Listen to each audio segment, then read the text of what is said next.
Good morning সবাইকে। আমি সাগরিকা চলে এসেছি আপনাদের সঙ্গে আবার একটা ব্লগ নিয়ে।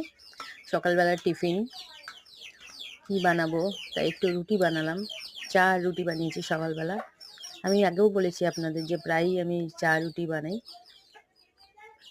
আপনাদের সবাইকে স্বাগত আমার ওয়ার্ল্ডে।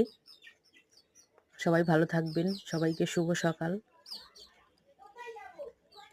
সকালে একটু রুটি আটা মেখে নিয়েছি, অল্প করে একটু আটা মেখে নিয়ে দুজনে খাবো। মেয়ে স্কুলে গেছে, তাই আমি আর আমার হাজব্যান্ড চা খাবো। তাই দুজনের মতো কটা রুটি করে নিলাম, 5টা 6টা, আর তার সঙ্গে একটু চা করে নিয়েছি।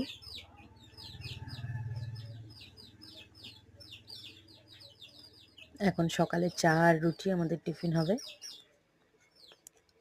আমার ব্লগগুলো যদি আপনাদের ভালো লাগে, আমার পরিবারের সঙ্গে যুক্ত হবেন এবং আমার চ্যানেলটিকে সাবস্ক্রাইব করবেন এবং পাশে থাকবেন। ধন্যবাদ।